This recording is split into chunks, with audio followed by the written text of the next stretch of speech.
Hi.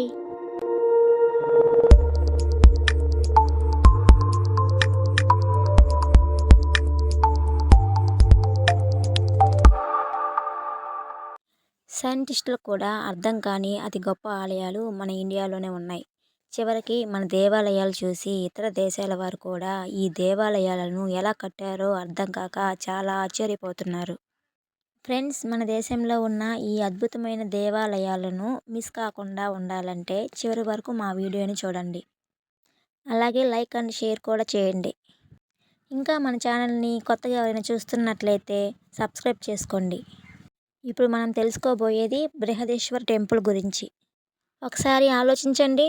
1000 ఏళ్ల క్రితం modern మిషన్లు లేవు, క్రైన్స్ లేవు. మరి అలాంటిది 80 టన్నుల బరువు ఉన్న గ్రానైట్ రాయిని 200 అడుగుల ఎత్తులో ఎలా కట్టగలిగారు? మీరే చెప్పండి. దీనికి సమాధానం ఎవరు చెప్పలేకపోయారు. కొన్ని సిద్ధాంతాల ప్రకారం చోళులు ఒక 4 కిలోమీటర్ల పొడవైన ఇన్క్లైన్ ర్యాంపును వేశారని, ఆ ర్యాంపు మీద ఈ రాయిని తీసుకొని వెళ్ళారని అంటారు.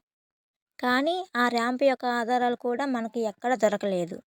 పోనీ వందల మంది కార్మికులు ఈ రాయిని మోసి అక్కడ పెట్టారా అంటే నిజానికి అది అసలు జరగని పని.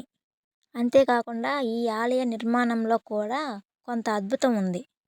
ఈ ఆలయం కట్టేటప్పుడు అసలు ఎలాంటి సిమెంట్ని కూడా ఉపయోగించలేదట. కేవలం రాయితో ఇంటర్లాకింగ్ చేసుకుంటూ గుడి కట్టడం చేశారు. అందుకే ఇన్ని వేల సంవత్సరాల నుంచి భూకంపాలను, సునామీలను తట్టుకొని ఇప్పటికీ అలాగే ఉంది. ఇంకా ఈ ఆలయం యొక్క నీడ భూమిపై పడదు అని అందరూ అంటుంటారు కదా, అది నిజం కాదు. మధ్యాహ్నం సమయంలో గోపురం నీడ చాలా చిన్నదిగా పడుతుంది. గుడి నిర్మాణంలో కలిసిపోయి ఉండటం వలన మన కళ్ళకు స్పష్టంగా కనిపించదు. దీని వెనుక ఉన్న సైంటిఫిక్ కారణం ఏమిటంటే, గోపురం నిర్మాణం కోసం దిశ మరియు సూర్యుని కాంతి పడే దిశ లాంటి అంశాల వలన నీడ భూమిపై స్పష్టంగా కనిపించదు. తమిళనాడులోని తంజావూరులో ఉన్న ఈ అద్భుతమైన ఆలయాన్ని 11వ శతాబ్దంలో చోళ చక్రవర్తి రాజరాజ చోళుని ఆధ్వర్యంలో కట్టడం అనేది చేశారు. ఇప్పటికీ ఈ ఆలయం ప్రసిద్ధి చెందుతూనే వస్తుంది.